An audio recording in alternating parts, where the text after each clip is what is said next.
Alright, hey guys, what's going on? It's another Monday. You know what that means? It's another Murderous Monday.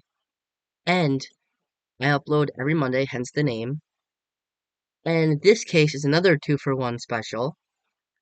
And it's about the money and pizza. And it's about the money for pizza and weed duo.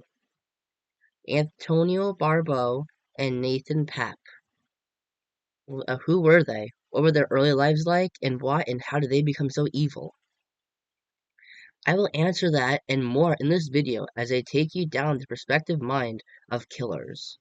Now, I couldn't find much about their early lives considering that they were only just mere teenagers, 13 years old, when this took place, so I only know about the case. Trigger warning, before we get started, if anyone doesn't want to hear about killing someone, their own family mind you, with a hatchet, I'd say click off this video, take care of yourselves, and I'll see you in another one. But for every one of you guys who want to continue, let's get started. In 2012, Antonio Barbeau and his friend Nathan Paape, both 13 years old at the time, went to Antonio's great-grandmother's house, Barbara Olson, who was 78. Antonio knew she would have money as he would go there and do yard work for her. The two boys went into the garage and were seen by Barbara Olson, Antonio's great-grandmother. She was concerned the boys would be cold, so she told them to come inside. But before they did, she told Antonio, "Don't steal any of my money," as he had done so before. So he has stolen money before, probably for pizza and weed. Only this time, things took a only this time things took a dark turn. Uh when they were inside, they proceeded to bludgeon the woman to death. The attack was so brutal, her head was caved in and she had many defensive wounds all over her hands and arms. Just for $155, I went to buy pizza and weed. Now, this was basically like the summary of what happened, but basically like a summary of the case, but it's basically like another couple minutes more. And we all know that the mind behind the murder was really Antonio. Um, um, so like the main character was Antonio Barbeau. You know that his friend Nathan was just there for moral support. Her with a couple of blows. Sheboygan, Wisconsin. A 14-year-old boy was sentenced to life in prison with a chance of parole at age 50 in the hatchet killing of his great-grandmother in Sheboygan Falls. Antonio Barbeau had pleaded no contest to first-degree intentional homicide in the September of 2012 death of Barbara Olson, age 78. Barbeau will be eligible for parole in 2048. WBAY TV reported that he would be eligible for parole in 2048. He read a statement in court saying he regretted what he did and he apologized and asked for forgiveness. Yeah, I don't think we're gonna forgive you for what happened to your own great-grandmother, your own mother's grandmother, your own yeah, your own grandmother's mother. I think I get the gist.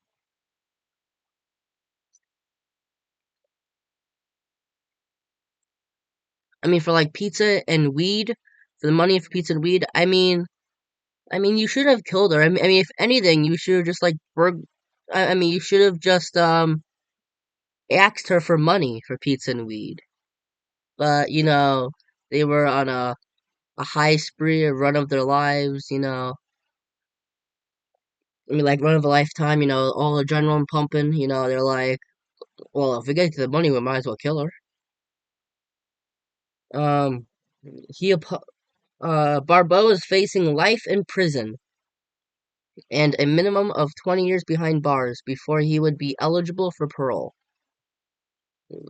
And because of his age, he cannot be sentenced to life in prison without parole. Because remember, he was only 13 when this took place, and 14 when he was in court. The parole date was a year later than what the state had requested, as Sheboygan Press Media reported. In my 24 years on the bench, I have not seen anything of this nature, not even close. Circuit Court Judge Timothy Van Ackeren said in issuing his sentence, "It gives me great sadness to see someone of your age going into this system." Several family members read statements asking for leniency and blaming a head injury to Barbeau when he was 10 years old for his actions. Prosecutors say Barbeau and 14-year-old Nathan Paape broke into Olson's home to rob her and then rob her of her life, while killed her with a hammer and a hatchet. The boys were only 13 at the time. Paape was convicted of first-degree murder, intentional homicide, following a jury trial in June of 2012. Actually, 2013, actually. Yeah, because remember it was a year later. Paape's attorneys alleged the scheme was Barbeau's idea and thought Paape was and the Paape thought it was a joke. Kind of a joke not to take lightly. Barbeau testified that the two hatched the plan together. The boys had just entered Olson's garage through an unlocked side door when Olson found them and invited them in. The boys followed her inside and attacked her. The two gave varying accounts of how they carried out the attack, but both admitted participating in the act. During his trial, Paape testified he struck Olson only twice with a hammer. Yeah, once is enough. Yeah, so twice. Yeah, you're just in more deep shit, buddy. But yeah, he testified that he struck Olson only twice with a hammer out of fear Barbeau would turn on him. Barbeau, meanwhile, testified that they took turns striking Olson with the hatchet. After the attack, the boys stole jewelry and money from Olson's home. A day later, tried to cover up the crime by parking Olson's unlocked car at a Sheboygan bowling alley and leaving the jewelry inside in hopes someone would steal the vehicle and be implicated in her death. And ultimately, they got around $150 worth in cash. Well, first of all, um, who's 14 years old driving? First of all, obviously they don't have licenses. Obviously, I don't know how they were able to not crash. And yeah, $150 for the killing of $155 for the killing of his great grandmother for pizza and weed, for money for pizza and weed. I say that's not good enough. Um, and I don't think any amount of money is good enough for killing. But yeah, like just 155, that's still not. I mean, they also could have pawned that shit too. The jewelry. And got a couple maybe did it like 10 times more. But yeah, no. Um, Yeah, so this is a real sad case because these guys had futures ahead of them. Now they'll be in prison until they're 57, and that's only parole. Yeah, so yeah, so that's about it for this guy's case. The next one we're gonna be talking about is um, let's see. All right, he. I'll just give you guys his nickname, the Green River Killer.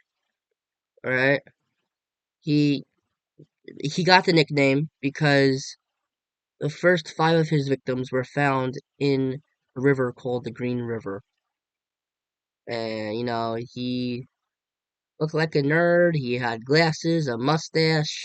Well, I don't think he looked like a nerd, but he had glasses, mustache. You know, his initials are GR. Uh, just by the uh, just by his nickname alone, all you true crime buffs would probably know who I'm talking about. So yeah, so please like, comment, subscribe. Um, yeah, and that's about it. And I'll catch you guys in my next video. Please stay safe. You know, um, it's a scary world out there. Be safe.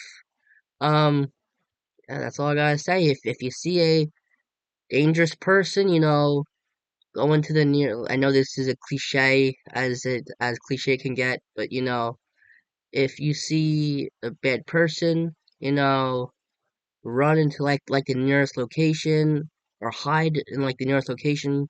Call 911 or whatever. Um, or if like you're in your house or whatever, like crawl underneath like your bed or something. I know this is gonna be drawn out, but like in the movies or whatever. But yeah, so please like, comment, subscribe, and I'll catch you guys in my next video. Peace.